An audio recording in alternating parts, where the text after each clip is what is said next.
Bonjour, me revoici à nouveau, mais cette fois-ci avec les questions pour le 4 mai. Euh, bon, on va passer outre.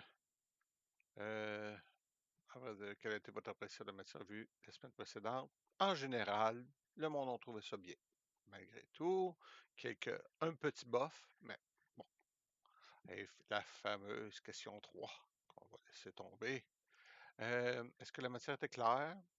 Ouais, même une bonne partie ont trouvé la matière au moins, bien qu'elle ne soit pas intéressante, elle était compréhensible. Euh, bon, la fameuse question en anglais, euh, ah oui, qui est quand même assez importante. Des étudiants ne me remettaient pas leurs questions. Et il y en a qui pensent que, ah ouais, c'est correct, je vais vous laisser passer. Non, vous ne m'avez pas remis vos questions. Que c'est aucune forme de participation. Comment que vous voulez que je vous laisse passer cette session-ci quand tout ce que je demandais, c'était 2 questions et répondre à un formulaire par semaine. Bon, donc, nommer un cliché dans un film d'amour qui serait à éviter. Première des choses, j'aimerais attirer l'attention sur cette réponse. Aucune idée. Ce que je trouve vraiment triste, parce que ça veut dire que soit que on n'écoute jamais de films d'amour ou que on on ne connaît pas l'amour. Enfin, euh, les clichés les plus classiques sont pas mal ici. Les coups de foudre au premier regard, ils saillissent au début du film. Euh, L'engueulade tragique. Euh, un autre que j'aime bien aussi, c'est que le vilain petit canard, la fille qui porte des lunettes, des broches, puis une, une queue de cheval qui se retrouve soudainement belle à la fin du film, juste parce qu'elle a enlevé sa queue de cheval, enlevé ses lunettes et ses broches. Euh, ce que, pourquoi que je mis cette question-là, c'est tout simplement pour que vous rendiez compte que oui, il en existe des clichés, puis il en existe énormément. Euh, il, ça peut être pratique comme ça peut être euh, un problème. Ça va dépendre de la façon que vous l'utilisez. Souvent, la meilleure chose, c'est d'avoir un cliché et de le twister d'une certaine façon. Euh, que, disons que le personnage principal a une amie qui est moins belle qu'elle, moins grande, un petit peu plus grassette. Ça, c'est un des clichés les plus connus aussi des histoires d'amour. Et si le personnage principal s'en allait avec ce personnage-là au lieu de tomber amoureux du personnage principal? Euh, euh, Voyons, 7 ans au Tibet avec Brad Pitt euh, utilise un peu ce principe-là, dans le sens que c'est un autre homme qui était avec Brad Pitt et, tous les deux rencontrent une belle femme, et la belle femme s'en va avec l'autre personnage et non avec Brad Pitt, ce qui vraiment vient twister un peu. Donc, c'est le genre de choses que vous pouvez faire. Une fois que vous les connaissez, évidemment, et comme j'avais dit, il y a énormément de listes sur Internet qui est facile d'en trouver. Quelle est une des particularités des films de David Fincher? Euh, vous êtes, évidemment, vous êtes beaucoup concentré sur David Fincher, sur Edgar Wright et Jackie Chan, parce que c'est les gens que je vous ai présentés. Tout de suite, j'aimerais vous dire que ce ne sont pas les seules personnes à faire ça. Euh, ne vous euh, ne vous dites pas, bon, ah, lui, il le fait, donc il a le contrôle de tout ça, c'est le maître de tout ça. C'est un des maîtres qui utilise ça. Un des maîtres. Donc, sa particularité de ces films, évidemment, c'est qu'il utilise des caméras qui sont stables et évite la caméra à l'épaule, évite les gros plans. Donc, pourquoi amener cette question-là? Évidemment, c'est pour vous montrer que on n'est pas obligé d'avoir des caméras qui se garochent tout bord, tout côté pour faire des bons films. On peut faire de très bonnes caméras fixes et qui raconte très bien une histoire. Mais ne vous arrêtez pas juste à David Fincher. Euh, je pense à Martin Scorsese qui probablement utilise des caméras fixes dans la plupart de ses films. Il faudrait que je vérifie, mais j'en suis pas mal sûr. Donc, euh, ils utilisent la caméra à l'épaule quand c'est important, quand c'est le temps de faire. C'est ça leur grande force. Ils savent quand utiliser quoi et comment. D'après Jackie Chan, pourquoi dans les films américains, il y a beaucoup de mouvements de caméra dans leurs scènes d'action? Évidemment, car les acteurs ne savent pas se battre. Euh, c'est probablement la raison majeure. Il y a aussi, justement, les gens ne savent pas comment faire de belles compositions. Donc, ils bougent leur caméra sans arrêt, tout simplement euh, pour donner l'impression que la personne est à l'intérieur du film et que c'est lui qui décide de qu'est-ce qui fait le cadrage. Ça peut être bon si c'est bien utilisé. Certains Bourne Identity, euh, qui est une série de films qui ne font que des caméras qui bougent sans arrêt, parfois c'est excessivement fatigant. Parfois c'est bien utilisé parce que ce sont des films d'action. Euh, donc, je suis un peu partagé au niveau des Bourne Identity.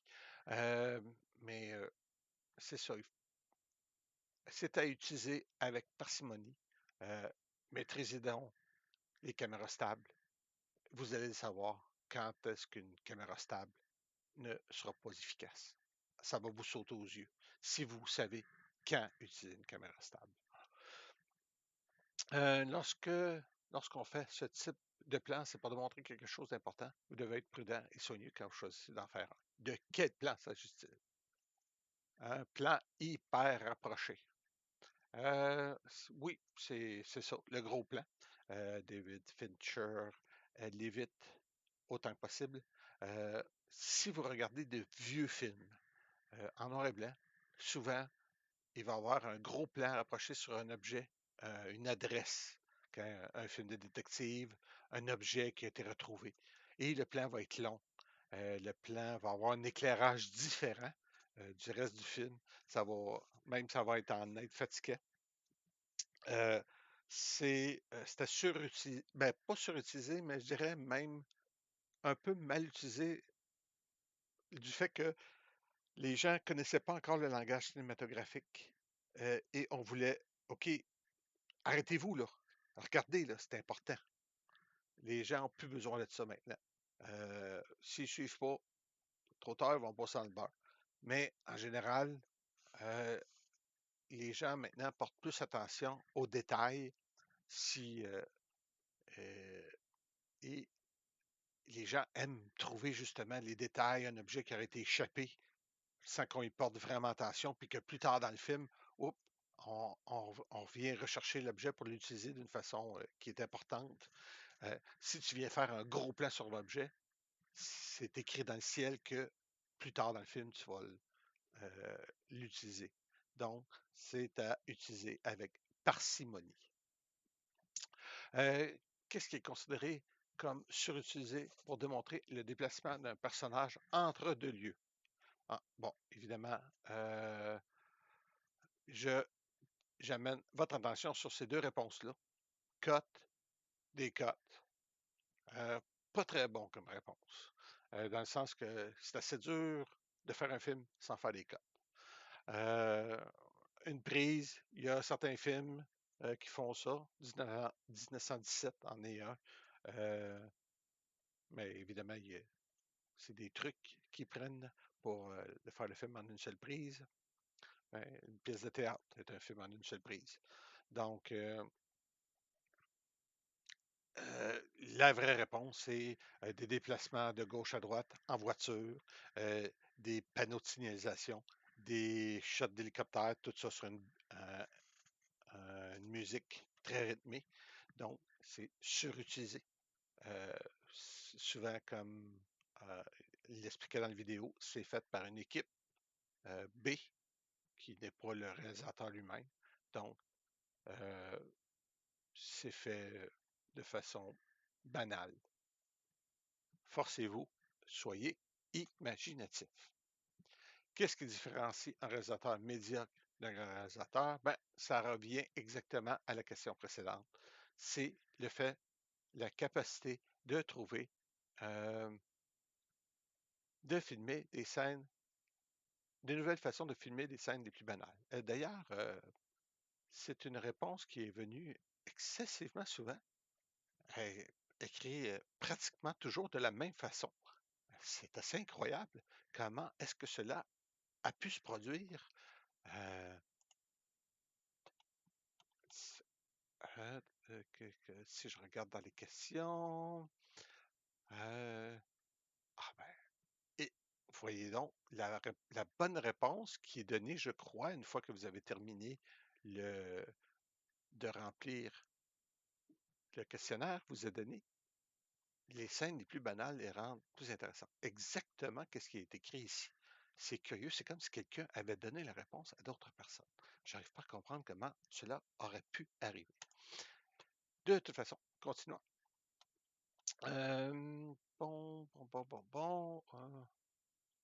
Bon. Euh, donc, euh, c'est ça. Trouver une façon de tourner des scènes qui, normalement, vous mettez une caméra, deux personnes qui se parlent, et c'est réglé. C'est comme ça qu'on tourne la scène. Or, si vous trouvez une façon originale à le faire, les gens vont le remarquer. Euh, Ça peut sortir les gens du film si c'est trop poussé, mais si ça devient votre style, les gens vont l'accepter puis vont l'apprécier. Et ça peut donner une couleur à votre film. Euh, je crois que ça vaut la peine au moins d'essayer d'être original. Jackie Chan traite-t-il l'action et la comédie d'une manière différente? Pas vraiment. Pour lui, il va filmer sensiblement de la même façon, des plans fixes, des plans larges. Euh, c'est, c'est son style. Euh, il- à quoi je voulais en venir à vous poser cette question-là, c'est qu'il traite la comédie ou l'action euh, avec euh, la même, je cherche le bon mot, euh, la même importance. Il donne la même importance aux deux genres. Il dit pas, ah, ce genre, l'action est plus importante, on va traiter la comédie de façon niaiseuse un petit peu. Non, non, il traite la comédie de façon aussi importante qu'il traite son action. Ce qui fait qu'il est considéré comme un des très bons acteurs. Ben, pas un bon acteur, mais qui fait des bons films de comédie d'action. Dans les films de Jackie Chan, quelle est la première étape qu'il utilise pour rendre sa scène d'action plus inintéressante? Je crois qu'ici qu'on voulait dire intéressante. Vous avez compris ce qui voulait être dit. Je m'en étais même pas rendu compte moi-même. Donc,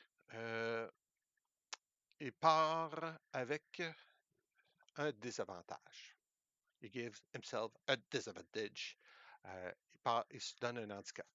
C'est toujours plus intéressant un héros qui a des défauts qu'un héros qui est absolument parfait et qui a absolument aucun problème. Un des meilleurs exemples que j'ai à vous donner moderne, c'est Océan 8, Ocean 8, euh, la version des vols euh, avec des femmes. Donc, c'est un spin-off de Ocean 13, je crois, où ce que les gens commettent un gros vol de banque à 13 personnes. Puis là, c'est 8 femmes qui font un gros vol. Et en écoutant ce film, elles n'ont eu aucun problème. Tous les problèmes qu'elles ont eus ont été réglés en amenant un nouveau personnage. Le nouveau personnage arrive, donne une solution, puis s'en va.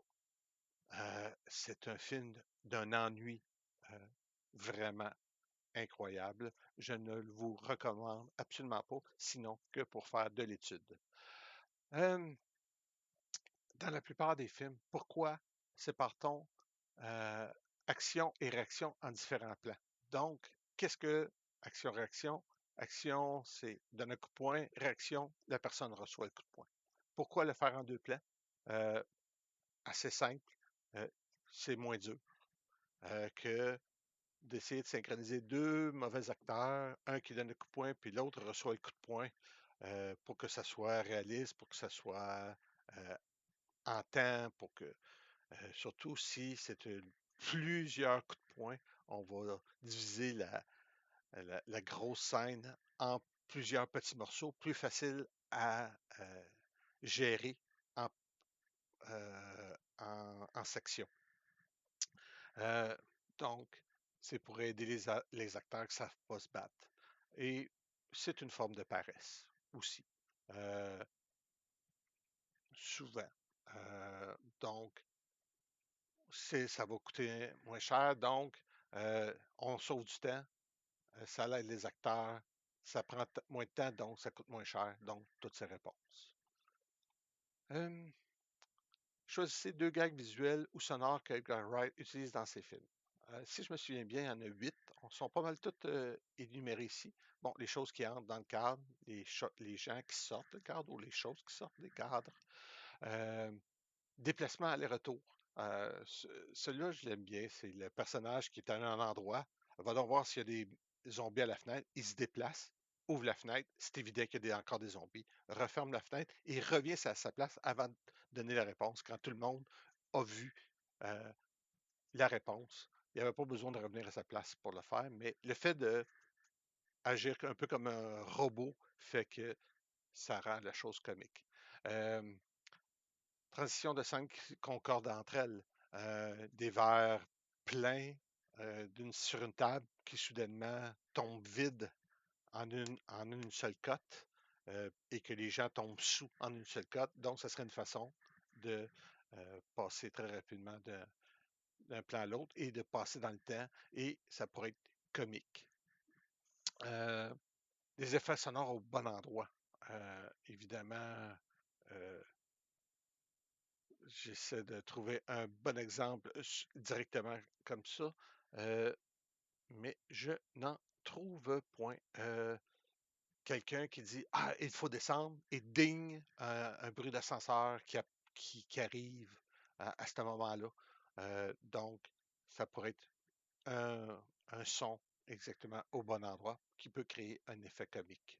De l'action synchronisée à la musique, le combat dans Shaun of the Dead, avec les baguettes de poule sur le personnage qui frappait au rythme de la musique, de l'éclairage dramatique, l'éclairage qui change sans raison, ne serait-ce que pour donner un effet dramatique à la scène et qui revient à la normale quand que la tension est relâchée. Donc, ça peut être très, très drôle. Et des blagues répétitives comme la fameuse clôture qui tombe de façon toujours différente dans chaque film. Le gag est ramené dans tous les films d'Edgar Wright et il se passe toujours quelque chose de différent d'une fois à l'autre.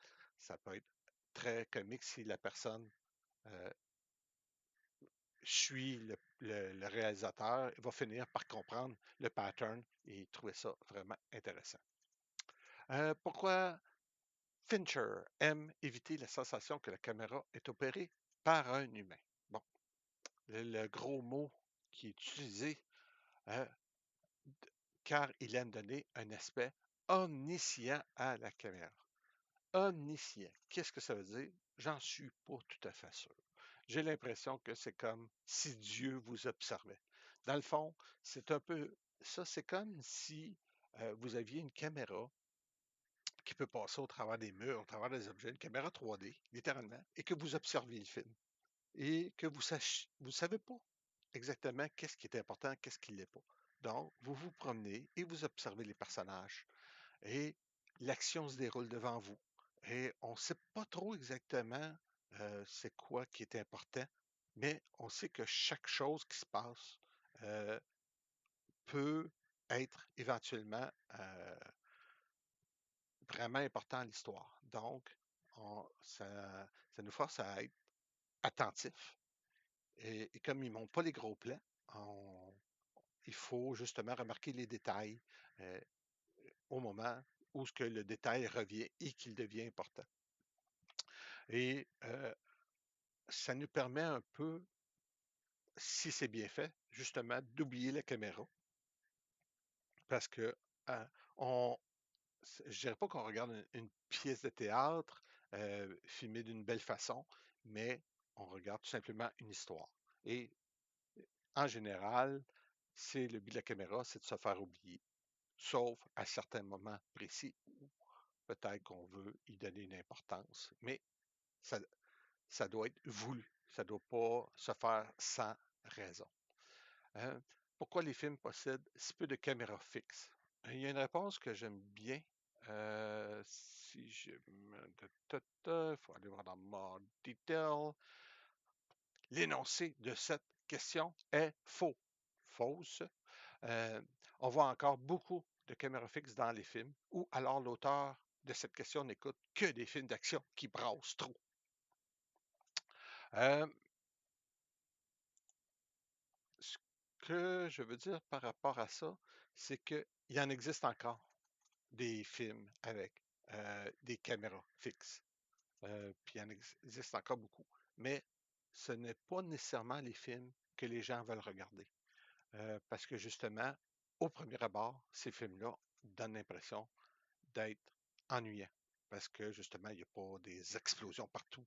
Il n'y a pas des combats puis des scènes d'action à pu finir.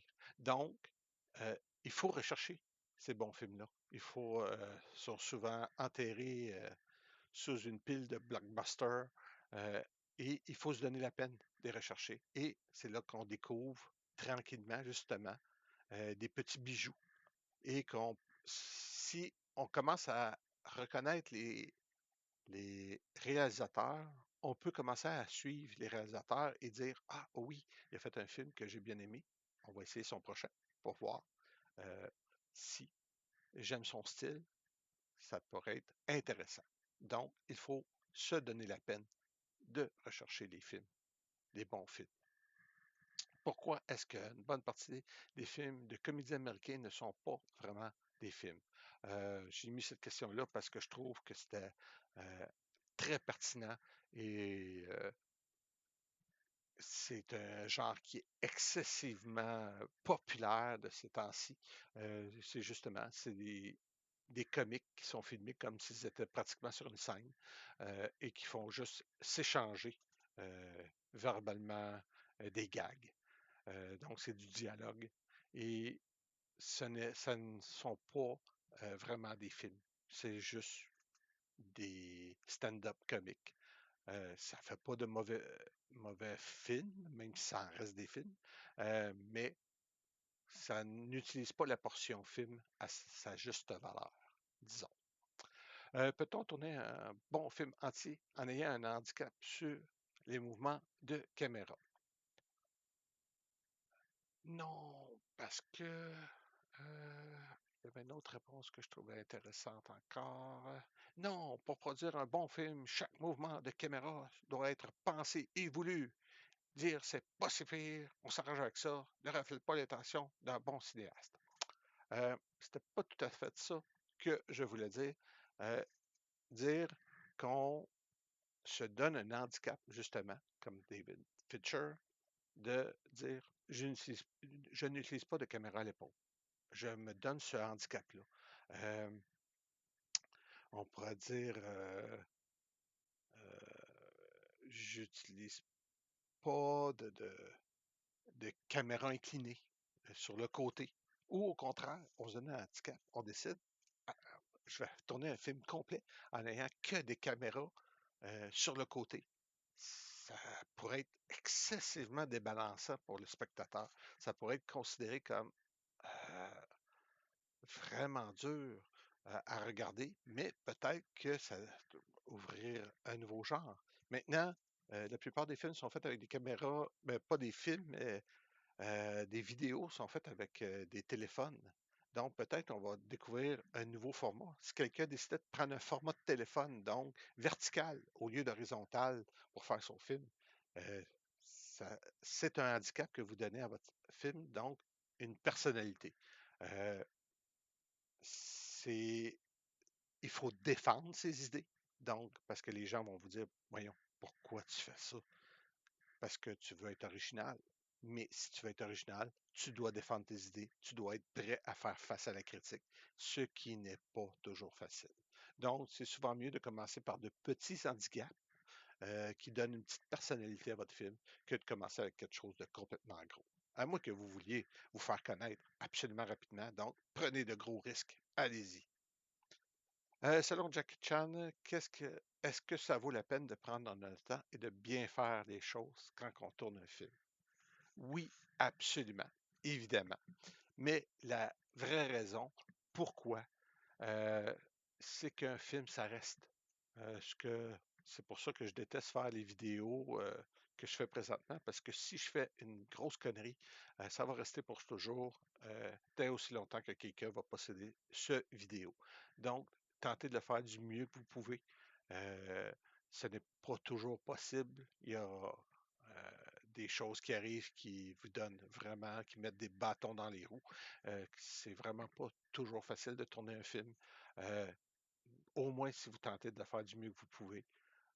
S'il y a quelque chose qui tombe ridicule dans votre film, au moins vous saurez que c'est pas parce que vous avez été paresseux, pas parce que vous avez fait exprès, c'est parce que la vie, ça arrive. Bon, ça suffit. C'est déjà assez long comme ça.